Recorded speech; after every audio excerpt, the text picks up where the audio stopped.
how many people in here have had an experience like this? It could be in any domain. There was something you wanted to achieve for a long time, and there was just some sort of logjam or something inside of you just could not do it. You just couldn't do it. But then something changed.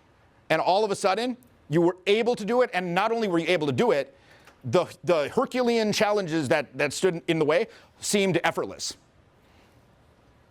I had a similar one of these recently, like, you know, because I've like yo-yo dieted and stuff, and I was always able to like, you know, lose some weight, but never like keep it past 6 months. And I would just start, like, you get in shape, and then you're like, oh man, it was such an effort to do that. Now I have a well-deserved break, and the well-deserved break takes a little longer. Then the holidays come, and then, you know, oh, I'll get back in January. You know, so I kind of like yo-yoed back and forth. Well, I was in Berlin back in June of last year, and I was probably the heaviest I'd ever been. I was like 190 and like probably like 25% body fat. And I did a podcast with my friend Max. And when I saw myself on that podcast, I just looked like puffy and bloated. I looked like fucked, for lack of a better term. And that's like kind of maybe a benefit of being somebody who's on YouTube. You see yourself on camera a lot, and then you start to see the comments like old man bloat and things of that nature. And you're like, dude, and just seeing that, I was like, dude, that's it. And then after that, like 6 months had passed. You know, it took about 4 months to get into like the shape I'm in now, which is literally, I'm 48 years old. This is the best shape I've ever been in my life. And I was just able to adhere to perfect diet and perfect gym because something in my mind just snapped. You know, and I had a similar experience when I was younger, learning this stuff. Because like I said, you know, I told the story a bit yesterday how I was in this very kind of abusive relationship, you know, equally abusive to one another. And I stayed in there for several years. And then finally, you know, after she dumped my fucking ass and like moved, I was like, okay, enough. Like, enough. I'm going to learn how to be effective and have agency in dating, right? I'm going to have agency at this. And so I went out, and I remember when I first went out, because many people are not able to slog through the initial pain period where they don't see results. Whether it's the gym, you know, again, the New Year's resolution people, they're gone usually by February. There's a couple that's stuck in there. It's like, you're like, yeah, buddy, you made it, you know. But, you know, the curls in the squat rack and all that nonsense, they're gone by like February. But the thing is, so for me, I remember when I went out, I didn't have stuff like this. Like, what was it? It was like Usenet groups, text-based Usenet groups. Certainly, there's no like videos or anything like that. It's just a bunch of people putting out theories and say, go try it. And the ethos was everything must be field tested. Everything must be field tested. That's a big difference between now and then. Now it's like people will sit and watch these damned videos for years before they even go out. If you just like put some garbage like out of your mind on those Usenet groups, we're like, this is a good theory. Did you go out? Did you try it? No. Shut the fuck up. Get the fuck out of here. You're banned. Like you had to go out. You'll be surprised when you start going out. You'll have more success than you think initially, because people are pretty cool most of the time. You know, like the big scary humiliation ritual or whatever that you think is going to happen usually does not happen. Most people are pretty cool, provided that you have like a baseline of emotional intelligence, which again, many do not. But still, I did, even though I was a bit of a psycho. But, you know, at the same time, I remember once I was out, and I remember this place I would go all the time. I walked by and I heard these two girls say, look, it's that guy. Oh my God, it's that fucking guy. He's getting worse every week. He's getting worse every week in terms of like my garish appearance and my demeanor. And they were like laughing. And I remember I went home. This is also a totally true story. I went home and I had like meticulously cleaned the house to prepare for the new friends I was going to bring home. You know, get it ready, have like water by the bed, you know, the little prophylactics under the pillow, everything ready, burn the CD off LimeWire or whatever this, again, 2003. You know, get the music ready, the whole thing, dusting. And I'm sitting in like the clean room, and the cleanliness of the room is underscoring the failure, right? It's like highlighting, italicizing, bold-facing the fucking failure. And I remember just like, I'm like, what are you fucking doing, dude? You're not getting better. People are making fun of you. You're making a fucking fool of yourself out there, like talking to all these people. People are like, look, it's that fucking guy, durr, right? And I felt like so fucked up I couldn't even cry.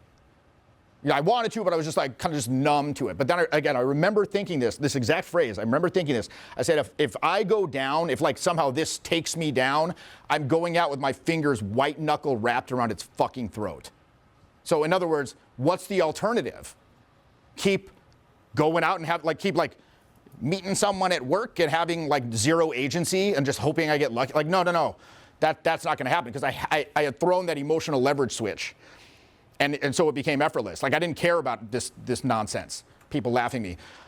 Interesting, like postscript to that, I ended up hooking up with one of those girls like about 3 months later. But it was, hey, thin line between love and hate, I guess. Shit. But in any case, once you make that leverage, like if it is a must, you will do it.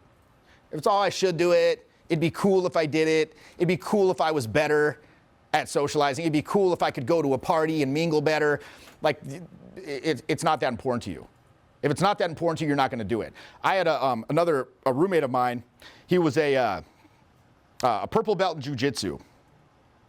And this guy, he went, what is it called, 10th Planet? Is that a thing? Yeah, like here in town. Pretty famous place. Like one of the instructors, really very renowned. And he'd always say to me, like, Jeff, come to jits, come to jits, come to jits. And one day, finally, I went. After like years of him trying to get me to go. And so I went, and I got the gear on, and I did the warm-ups, and we rolled around and did all the thing. He's like, how was it? Afterwards, he's like, how was it? I was like, wow, it was pretty good. It was just the warm-up was like the most intense cardio I've ever had in my life. It's pretty cool, actually. He's like, so you should come again. I go, yeah, I probably will, but let me ask you this.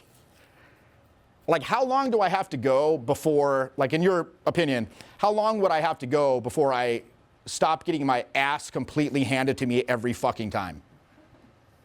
Like my face ground into the mat every fucking time. He goes, oh, I don't know, maybe like 3 months if you go every day. And I'm like, nope. It's just not that important to me. I don't need to know that. It's not important enough to me to know how to roll around with dudes and get like balls on my face. And like maybe get some sort of like ringworm or whatever and a cauliflower ear. It's not that important to me to know how to do that. I'm not going to put myself through that. But this was supremely important to me. I was also like a massively horny little weirdo. So again, I said this the other day, and pardon my French, but I think that a lot of these, my assistant says it's 95%, I think it's maybe half and half of the people that come on one of those programs, they don't even want to get laid. They don't. They want to be able to say they got laid. They want the validation from, they want to say they got laid. The actual idea of like meeting a person and connecting with them and then disrobing and embracing them in the most intimate way, they don't want to do that action. That's not appealing to them. What's appealing to them is, I got laid. Hey guys, aren't I cool? Like I'm good. I'm worthy. So if they don't actually, like when you want it to happen, that's when it happens. When you want people to stop and talk to you, that's when it happens. We talked about this half-stepping the other day, correct? When somebody's walking by and you try to get them to stop and they go, high five. And the people will do this, high five, and just keep walking. Because they don't want them to stop. They don't actually want them to stop. You know what they want to do? They want the person to give a quick little acknowledgement and bounce out so they can say they did an approach. I did my approach, 5 more and I can go home. Did my approach.